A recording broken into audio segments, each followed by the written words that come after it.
మొత్తం ఈ గుల్స్కట్ట చెరువు కింద ఒకటి ఉంది సార్. ఇప్పుడు మనం వచ్చిన రోడ్ను దాటి బస్ స్టాండ్ వెనకాల ఇంకో చెరువు ఉంటుంది, రాతం చెరువు. అందులోకి వాటర్ వెళ్ళాలి. ఈ కెనాల్ ఈ నీళ్ళన్నీ వెళ్ళిపోవాలి. ఇరిగేషన్ కెనాల్ మొత్తం కబ్జా అయిపోయింది.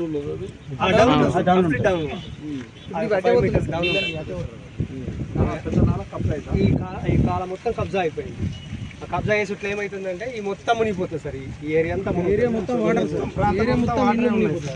మొత్తం నీళ్ళు ఉంటే వ్యవసాయం చేసుకోవచ్చు, అన్నిటికీ సౌకర్యాలు ఉంటాయంట. చెరువులు కట్టుకున్నాం. మరి ఇక్కడికి వచ్చినాక గుర్రెలకుంట ఏదైతే అలుగురు పారిన నీళ్లు కూడా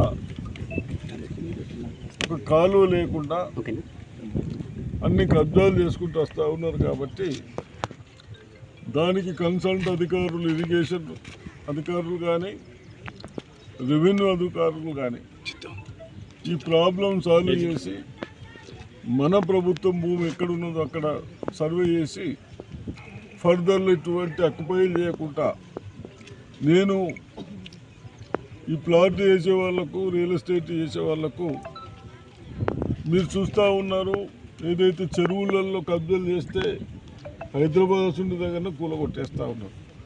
వాళ్ళు ప్లాట్ చేసినా దయచేసి మీరు ఎవరు కూడా ఇంకోసారి ఇసున్నట్టు చేయకుండా అవుతారు. కాబట్టి అదొక భాగం.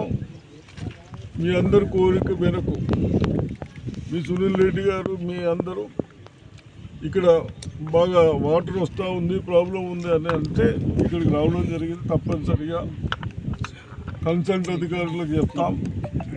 ఇరిగేషన్ కానీ, రెవెన్యూ గారు కానీ చేసి మీతో ఆలోచించి ఏ విధంగా చేస్తే మీ అందరికీ సౌకర్యాలు ఉంటాయి. చెరువులకు ఈ వేస్ట్ వాటర్ మళ్ళీ చెరువులకు పోవటానికి సౌకర్యాలు ఉన్నాయని చెప్తా ఉన్నారు. కాబట్టి ఆ విధంగా చేయమని చెప్తాం.